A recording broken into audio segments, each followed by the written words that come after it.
Pembelajaran berdasarkan konteks apa yang lu butuhin, atau kita kasih tahu pertanyaan tadi yang di kepalanya orang-orang, kenapa sih saya harus belajar ini dan segala macam. Itu tuh sangat dialami pada guru-guru matematika menurut saya. Guru-guru matematika, karena matematika tuh semakin tinggi jenjangnya dia semakin abstrak.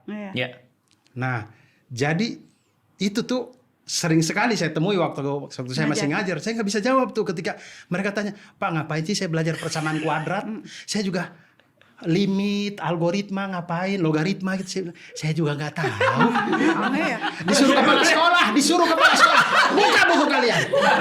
Gurunya di depan ya, saya juga nggak tahu. Iya, saya juga nggak tahu kenapa saya ambil jurusan ini dulu. Ya itu kagok juga sih saya sebagai guru pada waktu itu ya, kayak ya saya juga bingung sih ini dipakai di mana di kehidupan.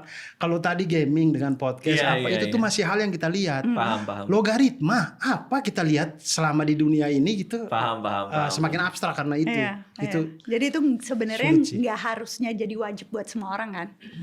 Karena kalau kita ngomong konteks tuh juga gue selalu mikirnya tuh ya, yang dibilang konteksnya Cikal sama konteksnya sekolah-sekolah yang ada kayak di pulau terpencil dan sebagainya itu kan juga beda. Jadi kalau kurikulumnya terus sama semua kan jadinya kayak nggak nyambung gitu. Ada hal-hal yang bisa sama, ada yang kita bilang core kurikulum yang masih sama. Ya semua orang harus paham bacaan, semua orang harus kayak si matematika yang dasar harus bisa, yang berkaitan sama kehidupan sehari-hari. Tapi kayak nggak semua orang harus jago masalah lingkungan dari A sampai Z, ya tergantung. Kalau konteks lu isunya polusi, konteks lu isunya sampah gitu ya. Pahlawan juga kayak nggak harus hafal dari A sampai Z. Tapi kalau lu kerja atau sekolah lu di Jalan TB Simatupang, masa lu nggak tahu sih TB Simatupang siapa, terus lu dipaksa ngafalin tentang si Pangeran Diponegoro. Maksudnya kayak hal yang sederhana banget kayak gitu pun tuh mengkontekstualisasikan kurikulum ke apa yang ada di hidupnya masing-masing.